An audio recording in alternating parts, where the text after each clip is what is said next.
Hello you fantastic people and welcome back to Borderlands 3. In this video I'm going to go over a full detailed guide of my level 57 radiation flak gamma burst mobbing build, which is centered around the lob, which is an amazing shotgun that recently got buffed. If you guys didn't know about that, it actually got buffed probably like 3-4 weeks ago now, but it's an absolutely amazing weapon and that's what this build is centered around. Now just a quick heads up at the very start of the video, because I always get comments on my build videos like this. If you guys want to see gameplay of this build, I will post a separate video half an hour after I post this video. If I put a Maliwan Takedown run plus a build video in the same thing, it ends up being way too long and I don't want to deter people from watching it. So I put them in separately. You guys can check that in the description and title card screen, or just on the channel half an hour after I post this video. But yeah, in this video I'm going to go over a full detailed description of the skill trees, the legendary weapons, the anointments to look out for, the shields, artifacts, all that fun stuff. I'm going to go through a full guide for it. So if you guys find this video helpful or enjoyable whatsoever, I'd really appreciate if you guys could smash subscribe down below and hit that bell so YouTube will notify you whenever I post a video. Now just before we get into the gear loadout itself, all of my legendary items in this build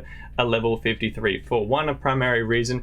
Everyone / a large group of Borderlands 3 players have been freaking out since the new update. They don't want to have to regrind for their level 57 gear. They don't want to have to throw all their weapons out. I made all my build videos over the last 3 days just to have level 53 gear and then demonstrate how amazing they still are.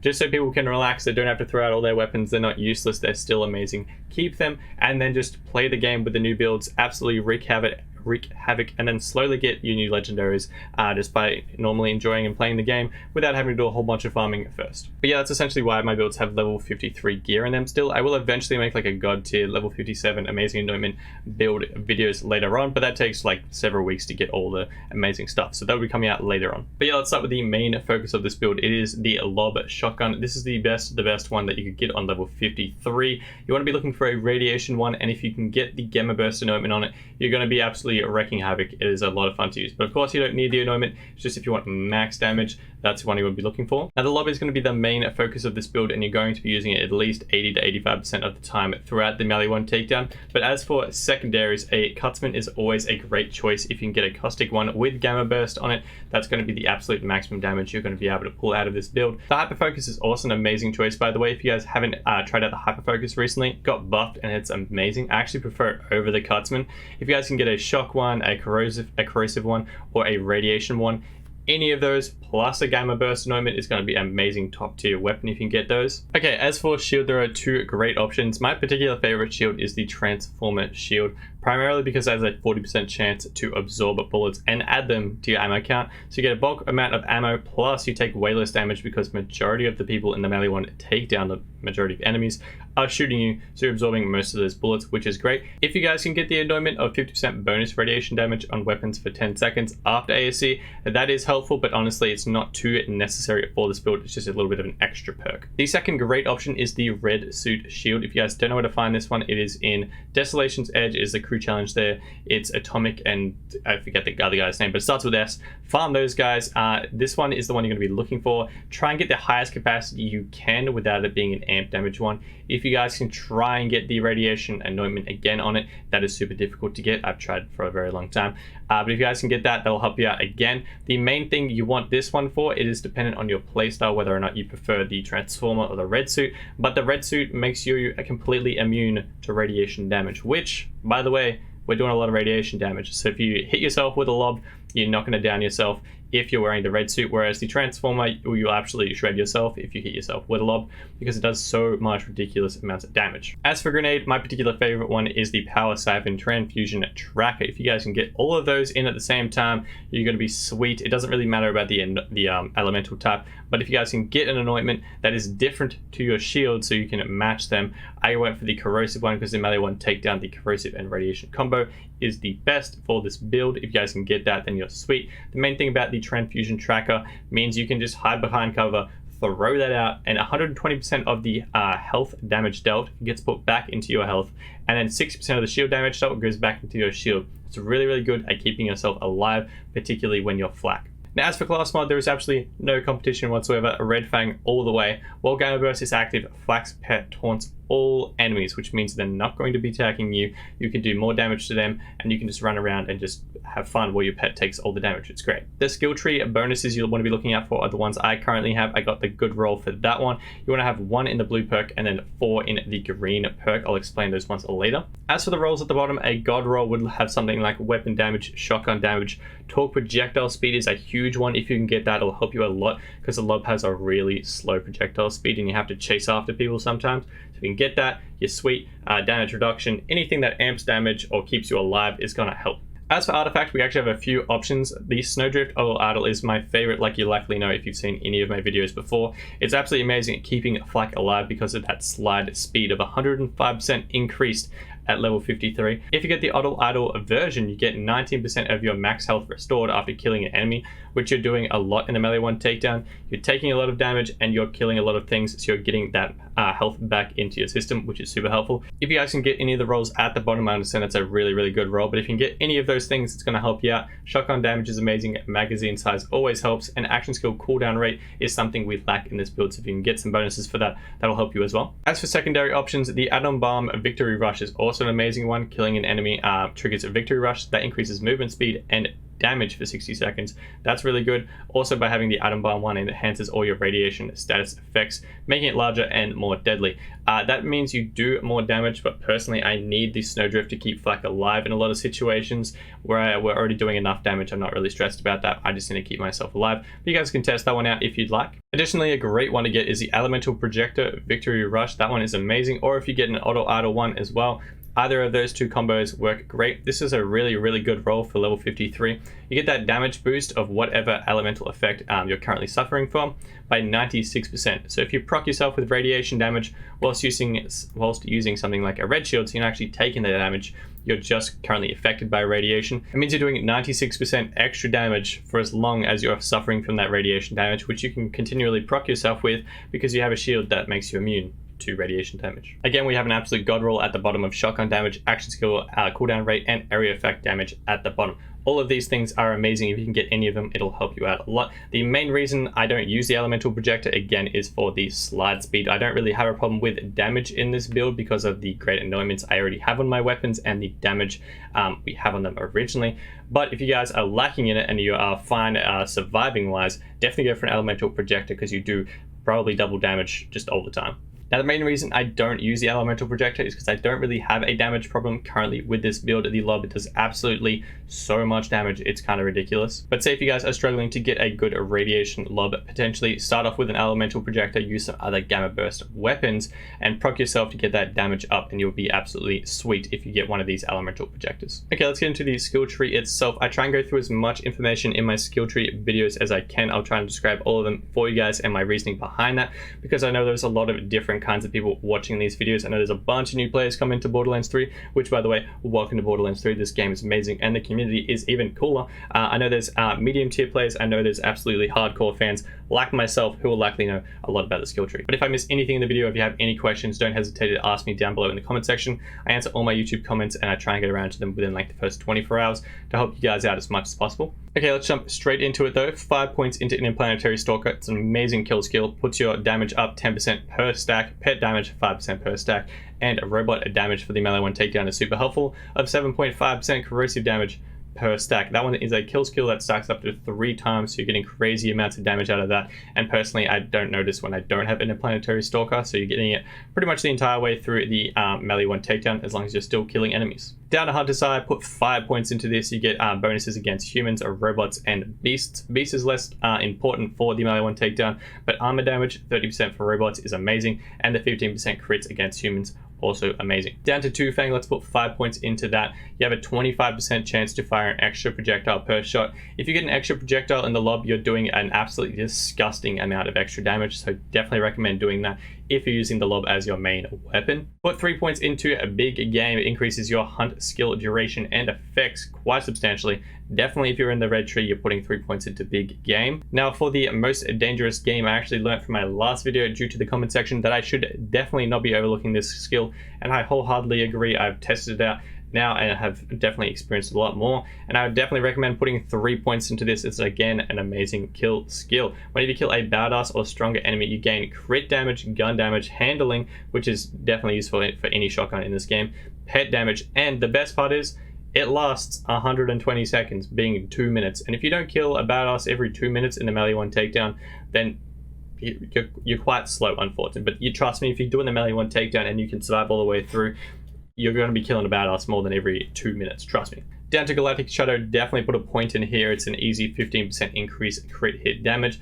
Plus, enemies are less likely to attack you, which we always want because we're not the most survivable build. Unfortunately, we're relying on our pet to take all the damage. So if they're less likely to attack us, perfect. Over to Grim Harvest, we're putting 3 points into this one. This time we get a cheeky bit of extra gun damage of 9% and pet damage of 21%. Action skill damage of 30%, I believe, is just the initial explosion of the radiation thing when you use Gamma Burst. So that's not that important, but an extra little bonus, I guess. We use this one primarily just to get down to Megavore, which is an amazing perk. Flak gains a chance to score a critical hit with the weapons against any part of enemies. There is a 20% chance for that one to be procced, and it is an amazing ability because 20% of the chance you're getting that extra crit, and that's activating your action skill cooldown rate. You're getting just crazy amounts of extra damage, and it's proccing a lot of other abilities throughout the other trees. Okay, across to the all-important blue tree, which is where our skill ability comes from. For Gamma Burst, essentially, Flak creates a rift at a target location whenever you use your action skill. They teleport the pet through the rift and dealing radiation damage to nearby enemies, which is quite substantial. Additionally, Flak's pet becomes a radiator growing in size. This guy gets huge. The pet will also do increased radiation damage when it attacks, which is great. Using Gamma Burst when the Flak's pet is dead or downed at least, it will revive the pet at the target location with 30% of its health. It does double the action skill cooldown rate though, which kind of sucks, unfortunately. The cooldown rate is 30 seconds at standard and skill duration is 20 seconds, so quite substantial. Down to Persistent Hunter, I always recommend putting 3 points into this. It's a great perk, having increased gun damage by 12%, and more importantly, action skill duration is 45% increased, which is amazing. This build is always about keeping Gamma Burst open as long as possible because you get that Gamma Burst annoyance active for longer, plus you're doing increased damage. Your pet is taking more taunting, is taunting enemies for longer, so you're not getting hit as much. It's all about surviving and doing increased damage. As long as Gamma Burst is open, you are practically sweet. The 2 perks on the side aren't the biggest deal, so I just put a point in each of them to get you down to the next level. Chuck 5 points into Frenzy. This one is an amazing perk as well. Whenever Flak's pet deals damage, you gain a stack of Frenzy. For each stack, you have increased damage. When you put 5 points into this thing, you get 4% per stack, and there's 10 max stacks. Your pet is always attacking enemies, so you're practically at 10 stacks all the time, which is increased 40% damage all the time, so definitely recommend doing that. You also pair it with Heat Bites. We have a point via our class mod. This one's fantastic. If you don't have it in class mod, just chuck a point in here. It's definitely worth spending it on. Whenever Flak's pet takes damage, the pet returns some of that damage to the attacker, and that procs Frenzy, which is fantastic. If you have a melee pet, sometimes they don't get the range on, say, the Wotan fight, so having this on here, if he's taking damage, which he's always doing, that's literally the point of this build, he's proccing Frenzy, and you're always getting that increased damage for yourself as well. For Who Rescued Who, I'd highly recommend putting 5 points into there. You get health regeneration of 2% of max health per second, which is fantastic, and converts 5% of damage into pet's health. As for Who Rescued Who, I'd highly recommend putting 5 points into this one. Whenever Flak's pet deals damage, Flak regenerates health. It's 2% of max health per second when you have 5 points into that, which is quite a bit of health regen because we definitely need it in this build. We are unfortunately a little weak as Flak. It also converts 5% of damage dealt by Flak into pet's health, which you definitely need because you need to be keeping that pet alive as long as possible because he is your bullet zorb. He's also increasing your damage for as long as he's alive. These two, by the way, I do agree are great perks, but I do think they can be spent better elsewhere, so we skip them for this build. Mutated Defenses, though, definitely put a point into this one. When Flak's pet is at low health, it gains damage reduction and regenerates health. This skill has a long cooldown. Health regeneration of 40% of max pet health over 6 seconds is a really chunky health regen, which in the Wotan fight, he's taking so much damage, so I highly recommend putting a point in there. There's a crazy amount of regen for just 1 point. He also takes damage reduction of 30% for 6 seconds, which is kind of crazy. It has a cooldown of 15 seconds, but when this is active, trust me, he's practically immortal. Chuck 5 points into Barbaric Yap. Increase the power of pet bonuses granted to Flak by 200%. highly recommend putting 5 points into that one. Moving down to pack tactics, put 3 points to this. It increases your pet damage as well as your damage, as well as the pet and your max health, 21% and 15% respectively when you put 3 points. Over to Shared Spirit is the last point we put into the blue tree. While Flak is at low health, a portion of all damage they take is shared with their pet. And by a portion, they mean literally half. It's kind of crazy.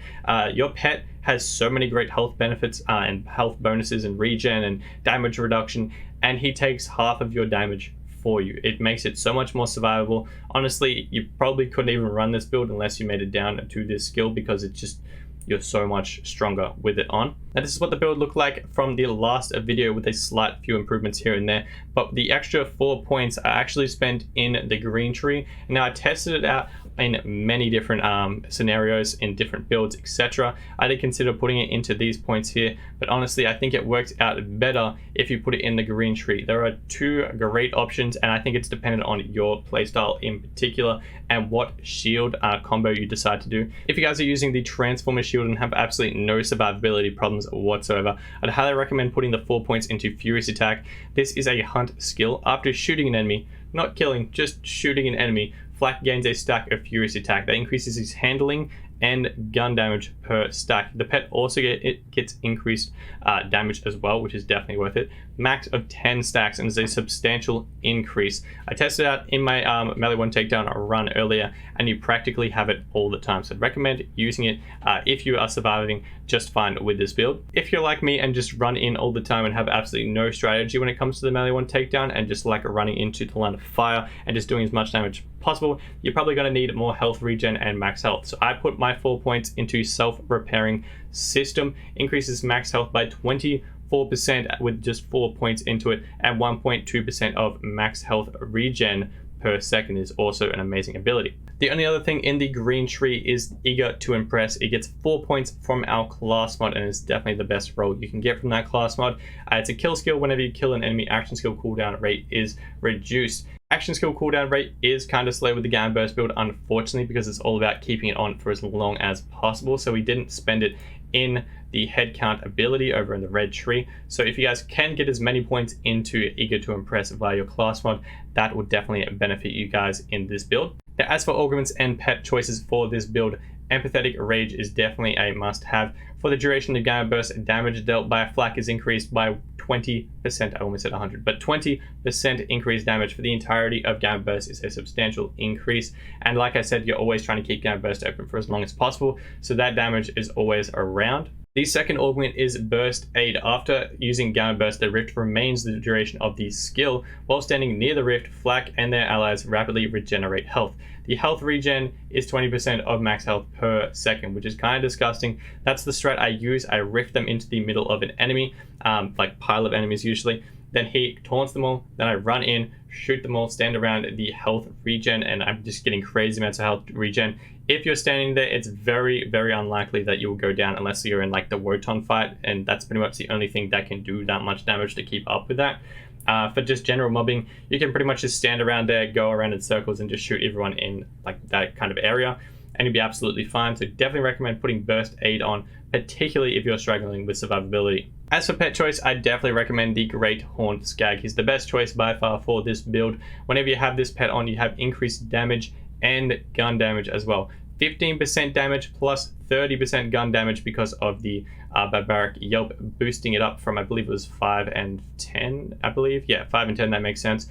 So yeah, have this one on for sure. He does crazy amounts of damage. Plus, he's just a dope looking pet. Like, look at that guy. The reason we don't have the Iridian Skag, which is the next one up, is because it actually increases fire rate rather than gun damage, and you want the 30% extra gun damage, trust me. But yeah, that's everything I have for my Gamma Burst Flak build at level 57, using primarily the lob. It's an absolute machine. If you guys enjoyed this video, I found it helpful at all, I'd really appreciate if you guys could smash subscribe down below. I make heaps of Borderlands 3 content, particularly for builds as well, and particularly for Flak. We're going to be starting on Zane next, so fingers crossed that one's coming out soon if you guys are Zane mains or Zane players. If If you guys want to help me out even more, feel free to smash like on this video and share it. Really helps me, and I really appreciate it. Helps the channel grow even more, and we have been popping off lately, so thank you very much for all the love and support, guys. If you guys want to come hang out over at Twitch, I live stream over there every single day just after I post my YouTube videos, usually about half an hour after. It's always linked in the description down below, or you can just search CodyMikeyQ on Twitch. My name's the same on all my social media. Again, like I said at the start of the video, if you guys want to check out the gameplay run, I'll have a Maliwan Takedown run on Mayhem 4 level 57 using this build. You guys can check it out. It'll be linked in the description down below. If you guys watched it from the second it posted, it will be posted 30 minutes after this video, because if I post them at the same time, YouTube's notification system screws up. So I post a half an hour after, so you guys can watch this, then head on over. You can check it on the channel page, the end title card screen, or the description down there. And yeah, other than that, I hope you guys have a fantastic day. I shall see you guys in the next video and or live stream. Till then, adios.